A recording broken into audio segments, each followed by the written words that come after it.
Bienvenue dans cet épisode consacré à Vito Rizzuto, figure centrale du crime organisé à Montréal. Né en Sicile en 1946 et installé au Canada avec sa famille, il deviendra au fil des décennies un acteur clé.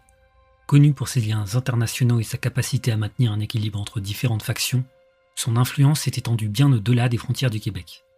Mais son parcours a aussi été marqué par des épreuves, des alliances stratégiques et des événements qui ont redéfini le paysage du crime organisé au Canada.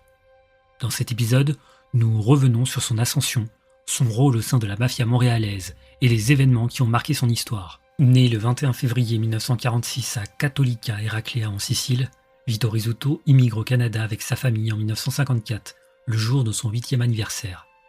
Après avoir débarqué au quai 21 à Halifax en Nouvelle-Écosse, il s'installe à Montréal au Québec. Premier enfant de Nicolo Rizzuto et Libertina Mano, Vito grandit dans une famille où la criminalité est déjà ancrée. Sa mère est la fille d'Antonio Mano, un mafieux influent de leur ville natale. Il est prénommé en hommage à son grand-père, assassiné le 12 août 1933 à Paterson, New York.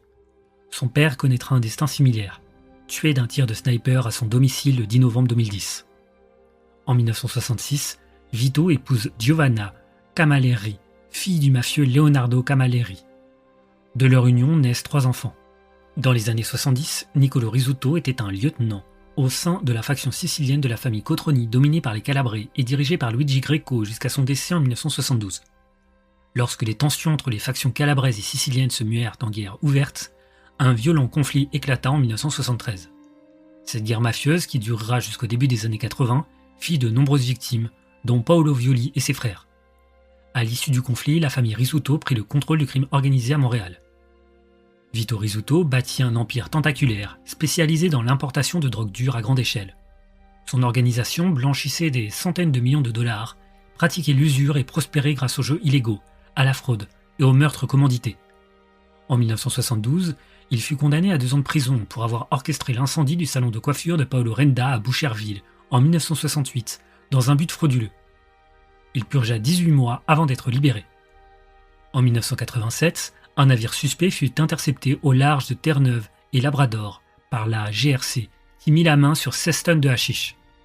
Rizzuto, Reynald Desjardins et 4 autres complices furent arrêtés, mais il fut libéré sous caution en 1988. Lors de son procès en 1990 à Saint-Jean, l'affaire fut annulée après que la GRC eut illégalement mis sur écoute ses conversations avec son avocat. La même année, il fut de nouveau arrêté pour trafic de drogue, sur la base du témoignage du trafiquant Normand Dupuis. Cependant, ce dernier tenta de monnayer son silence contre $1 million, ce qui entraîna son inculpation pour obstruction à la justice. Sans témoin à charge, Rizzuto fut acquitté en 1989. Au début des années 90, la GRC infiltra le milieu en lançant une fausse agence de change à Montréal dans le cadre du projet Compote. L'opération aboutit à 46 arrestations et l'avocat de Rizzuto, Joseph Lagana, fut condamné pour avoir blanchi $47 millions.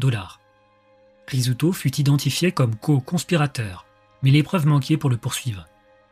Considéré par le FBI comme un simple soldat de la famille Bonanno, Rizzuto était pourtant perçu par les autorités canadiennes comme le plus puissant parrain du pays. Selon les experts en crime organisé Lee Lamotte et Adrian Humphries, la famille Rizzuto rivalisait avec les 5 familles de New York, au point d'être surnommée la 6e famille.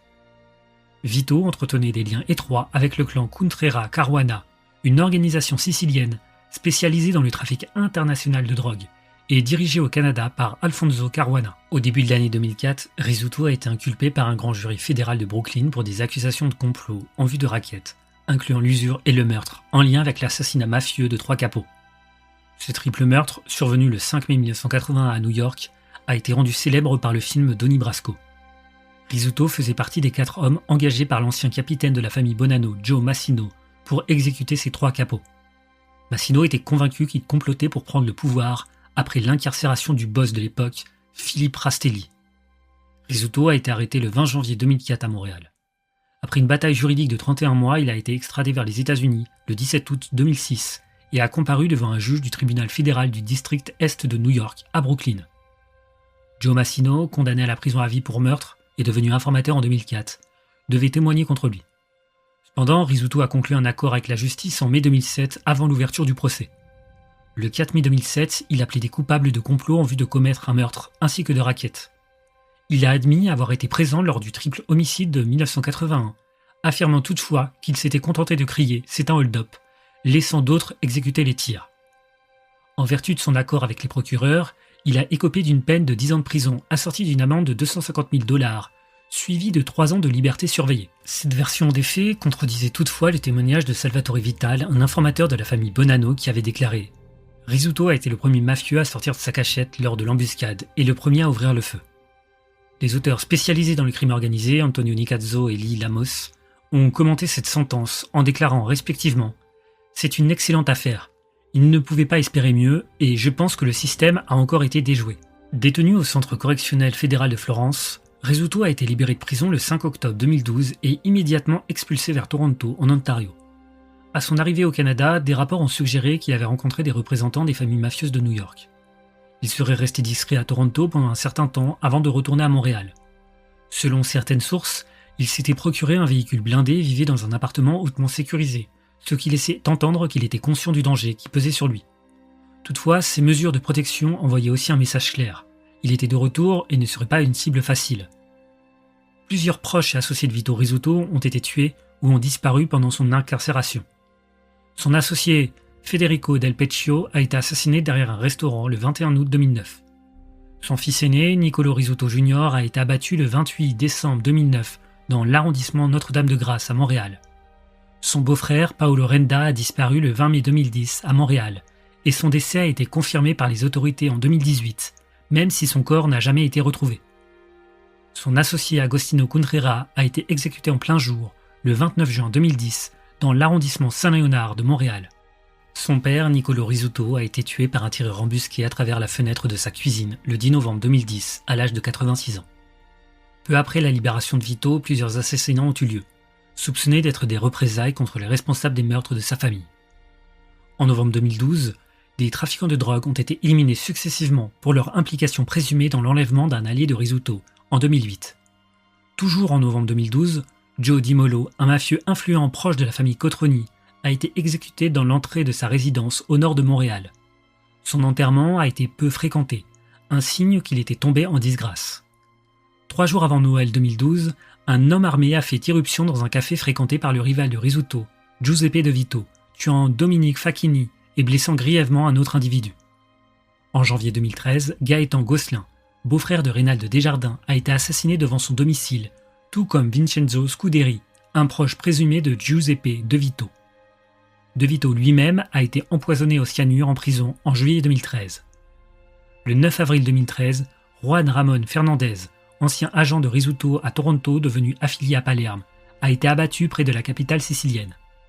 Il avait tenté de rester neutre dans la guerre mafieuse, ce qui aurait conduit Rizzuto à ordonner son élimination. D'autres figures ayant eu des différends avec Rizzuto ont également été exécutées.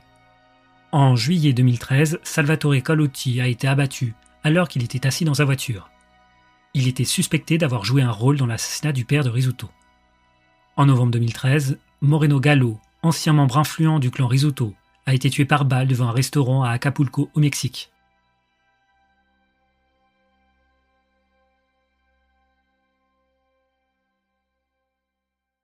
Le 23 décembre 2013, Vito Rizzuto est décédé à l'hôpital Sacré-Cœur de Montréal des suites de complications liées à une pneumonie, potentiellement causée par un cancer du poumon. Il avait 67 ans.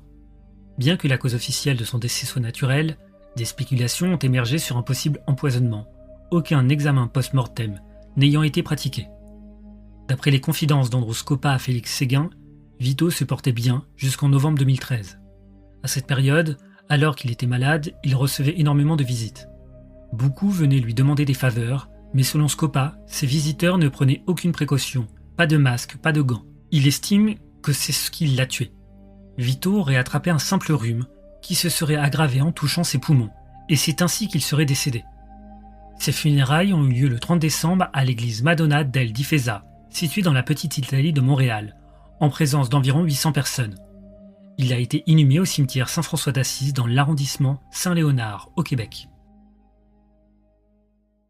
Même après la mort de Rizzuto, sa famille a poursuivi sa campagne de représailles. Près de 3 ans après son décès, Pierre de Champlain, ancien analyste du renseignement à la GRC, déclarait que durant l'ère de Vito Rizzuto, si tout allait bien pour le crime organisé à Montréal, c'était grâce à lui. Aucun autre chef n'a réussi à unifier les différentes factions criminelles de la ville, ce qui a favorisé l'ascension des gangs de rue. Personne n'a été capable de rassembler tous les clans mafieux à Montréal. La mafia est en plein désarroi, il n'y a clairement aucun leader émergent, ce qui rend la situation instable et volatile.